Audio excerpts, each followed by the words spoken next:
is the founder and CEO of the Southern Public Defender Training Center in Atlanta, Georgia. He is also the director of the Honors Criminal Justice Program at Atlanta, at the John Marshall School of Law, where he also teaches criminal law and criminal procedure. He is the former training director of PDS for the District of Columbia. I had the opportunity to attend a leadership summit that he put on for chief defenders from the southern states and a gentleman from Rochester in Birmingham, Alabama, early August. Incredible program. It was a day and a half, and I was thinking there's no way I have time to go to this. It was the best 15 hours that I spent in the month of August. And John, like all of the other presenters this afternoon, brings a tremendous amount of passion to what he does, and he's, as far as training and lawyer, just best of the best. So please welcome John Rapping. Sure. And so he said, well, good, you'll have 45 minutes. And I said, great, I'll do that. So I book my flight, I get ready to come down, I get the agenda. And I look at the agenda, and it says 30 minutes. I say, okay, well, I can cram what I need to do into 30 minutes. I'll do that. And then Jim pulls me aside out in the hallway, and he says, you know what, we really want to wrap up by 10 to 5. So you've got about 15 minutes. So, and I know there are people in the audience now because it's late in the day, and you're thinking like, no, 10, 5, can I get 5? I'm going to try to do this in 15 minutes, I promise. I might go a little over that, but I'll try to get us done in time so that Tony Fabello can give some closing remarks. And I hope, Tony, your energy is now gone since it's the end of the day and this thing will not act up. All right, so in my mind, there are sort of 3 general categories that we need to be thinking about when we think about indigent defense reform or criminal justice reform. 2 of them I think are pretty obvious. I'm actually incredibly excited that the third has gotten some mention today. The third is what I spend most of my time thinking about and working on. The first 2, obvious ones, funding. Right? We're not going to reform indigent defense without funding. Don't need to spend much more time on that because people have talked about that, and I wouldn't pretend to know the best ways for you all to increase funding in your jurisdictions where you practice, but funding is one. Second category of reforms are structural reforms, and Norm talked quite a bit about structural reforms. The third category, before I tell you what it is in the title, cultural reform, I want to share with you a quote. It's one of my favorite quotes. This is a quote: if you lose your wealth, that is nothing. If you lose your health, that is something. If you lose your spirit, that is everything. And I love that quote because I think spirit is something that really defines a person. We can tell how a person will respond to adversity by their spirit. Right? And what I've learned in my work, I started in the DC Public Defender Service, and I moved to Georgia when Georgia started a new statewide system, and I was the training director there. And then I went to New Orleans when they were starting the reform effort after Hurricane Katrina, and I worked there. And what I learned, what I came to understand, and when I started to study, was that organizations have spirits, and systems have spirits. And what experts who study how you transform organizations call that spirit is culture, organizational culture, something that I'm happy to see in Norm's book, and Norm writes about quite a bit. And that's what we're going to talk about today, is this idea of culture. So what is culture? Now, I'm a huge fan of Amy Bach's book, Ordinary Injustice. And Amy's thesis, I think, is right on. The idea that people get so caught up in the world in which they practice, the world in which they work, that they lose sight of their contributions to the injustices that are going on, right? It's an incredibly powerful thesis, but I actually think even more than that. It's not just that people lose sight of the role they play in perpetuating the injustice. It's that anyone who goes into those systems, unless they're really conscious and supported, can't fend off the pressure to adapt to that way of thinking and that way of behaving, right? That's what culture is. It's that undercurrent that grabs a hold of everyone who comes into the system and pulls them along. And the question is, how do we change that? How do we change culture?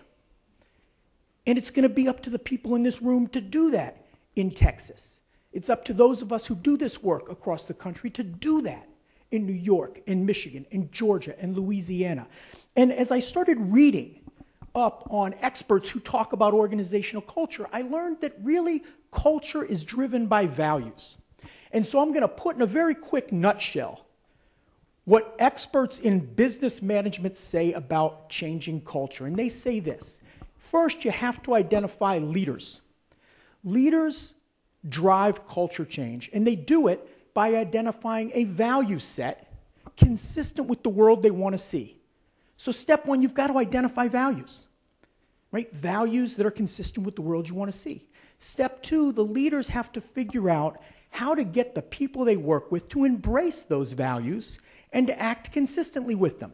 And as people start acting consistently with those values and they start working, people start to internalize them, and they become what the experts call assumptions. And when a whole organization of people are acting subconsciously on those assumptions, culture has changed. Now, I said that in 30 seconds. It's a long-term process, but that's the general idea. So step one is you have to identify your values. We have to know our values. When I went from Washington, D.C. to Georgia, I remember the first time I did a training program in Georgia, and it was for this group of chief public defenders in Georgia. And we did a very basic training. It was a training on motions practice, Fourth, Fifth, Sixth Amendment motions. And we did this training, and afterwards this chief came up to me and said, "Hey, Rap," everyone calls me Rap. "Hey, Rap, I loved that session. That was really good. You know, we can't do that where I practice, but that was really good." And I said, what do you mean you can't do that?" No, that was federal constitutional law. It applies in Georgia, I assure you. You can do it. He said, no, we can't do that. I said, "Why?" I said, "Well, you know, the judges get really mad when we file motions. It slows down the docket, right?" And I started spending more time in Georgia and learned about a case my friend Steve Bright, who Amy talked about, got involved in. But it was a death penalty case where there was these lawyers appointed to represent this man charged with capital murder. And the state ran out of money, so they didn't have any money to pay them. So the lawyer said, "Well, we can't investigate, and we can't get experts. We can't go forward." And the case stalled. And so the prosecutor, rather than standing up and lobbying for more money so we could have a just resolution of this case, went ex parte to the judge and said, "Judge, I have a motion that we actually take these private lawyers off the case and appoint the 2 local public defenders, one of whom had a caseload of 400 and wasn't certified in death penalty cases, and the other of whom ran the office. So they had administrative responsibilities along with a caseload of 100 active felonies." And the judge said, "Okay." And Steve Bright came in and fought that, but that was the mindset of the prosecutor, right? That was part of a culture. And then when the state got defunded, when the funding for the criminal justice reform really went downhill, there were a couple of judges who chimed in with op-ed pieces or letters that they wrote to the paper. And one had a great suggestion: let's go find starving young lawyers who will take cases for $50, right? And give them the cases. That's how we can solve this problem. And another said, "Well, I have a better idea. Why don't we find civil lawyers who don't know anything about criminal law and just compel them to take these cases pro bono? It's part of their duty." And I started to understand that was a culture, right? That was a culture of how we can process cases cheaply and not achieve justice. Then I go to New Orleans. And my first time I walked into a courtroom in New Orleans, it was the craziest thing I ever saw. There were people everywhere in suits. You didn't know who the defenders were. You didn't know who the prosecutors were. You knew who the judge was. He was on the bench with the robe. And you knew who the accused were because they were lined up in orange jumpsuits shackled together. And the judge starts calling out names. And the judge would call a name and a voice would pipe up. And you couldn't tell what suit the voice was attached to, but within 15 seconds they'd move on to another name. And this just went on. I couldn't believe it. It just went on. All of a sudden the judge calls a name and no one stands up. And the judge turns to the orange jumpsuits and says, "Is Mr. So-and-so here?" And a man stands up. And the judge said, "Sir, where's your lawyer?" And the man said, "I haven't seen a lawyer since I got locked up." The judge said, "Well, how long have you been locked up?" The man said, 70 days. The judge said, "Thank you, sir. Sit down," and went on processing these people. And what was more shocking to me than the fact that this man was locked up 70 days without a lawyer was the fact that there wasn't a person in that room fazed. Not the judge, not the prosecutors, not the defenders in the room. They had come to accept that justice in New Orleans for poor people was something very different than what we would accept for ourselves. That was culture. When Jim asked me to come here, I did a quick Google search, and you can do a Google search on Texas, and the people in this room are the ones who are changing things, but there are lots of people doing this work in Texas that aren't here. And there are lots of problems in Texas, and you can find them with a Google search. So a couple famous cases. I read about Cameron Todd Willingham, who everyone knows about, I'm sure, Corsicana, Texas, charged with murder for setting his home on fire, and his 3 young children died.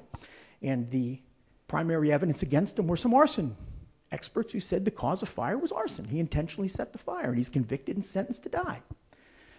And after he's executed, some experts came forward, and they said, look, the state of the science isn't what those experts said. We now know this was an accident.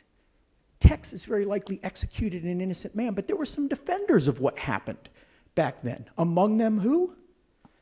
His lawyer. His lawyer, interviewed on Anderson Cooper, had this to say about his client. There were no grounds for reversal, and the verdict was absolutely the right one. Shoot, he didn't say shoot. Shoot. It's incredible that anyone's even talking about it. Most of the time, they're guilty as sin. Talking about the rest of his clients, most of the time, they're guilty as sin. Imagine having a lawyer who goes into your representation from day one with that attitude or that mindset.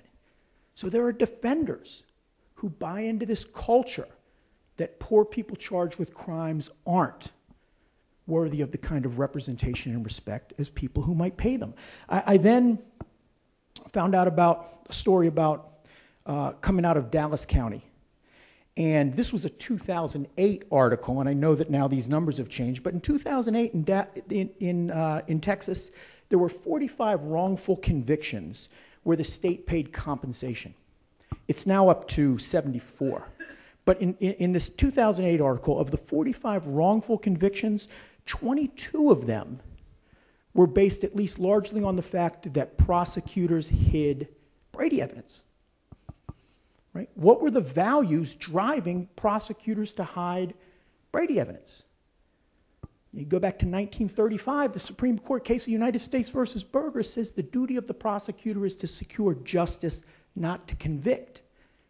And I'd suggest that for these prosecutors and many prosecutors across the country, the value of securing convictions takes over. And they come into the system thinking they're doing the right thing, but it's the culture of the system. And finally, I read an article when I was planning to come down here about something that some of the speakers talked about today, particularly Tim Murray.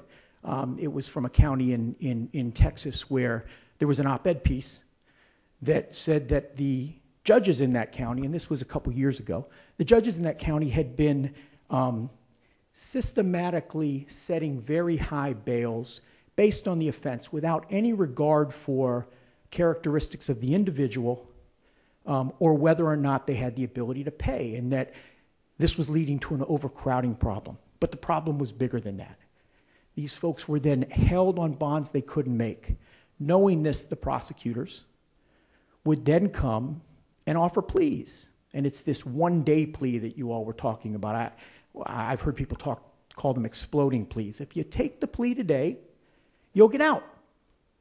And the defenders, without doing any investigation, give the plea offer, and people end up pleading to these cases. That's all part of a culture driven by values that aren't consistent with what we all would agree lead to justice. So those are some examples. I love this picture by Frank Wu, Indifference, because I think in some places our criminal justice system has become this. These robotic legs walking past a homeless vet on the street in a fetal position, and it happens so often that we lose all sensitivity to the fact that there's a human being lying there on the street. And you can sit in courtrooms across America and watch lawyers and judges sometimes act as these robotic legs act, just processing people, forgetting that they're human. They're desensitized to the plight. And the question is, what can we in this room do to fight this culture Undoubtedly, we need funding. We need structural reform. But if you give funding and structural reform and you don't change a mindset that says poor people aren't human, defenders who say my clients don't deserve a good representation, I don't investigate because they're guilty anyway, you're not going to get reform. So we have to tackle culture. So in my last 2 minutes, Jim, I probably don't really have 2 minutes, but let me just tell you a model for defender change. I run an organization called the Southern Public Defender Training Center. I'm glad to see Kate Sauer, who is a member of our class of 2011 here in the audience. And what we do is we bring in a community of lawyers from across the South every summer, a class, and they do a 2-week boot camp.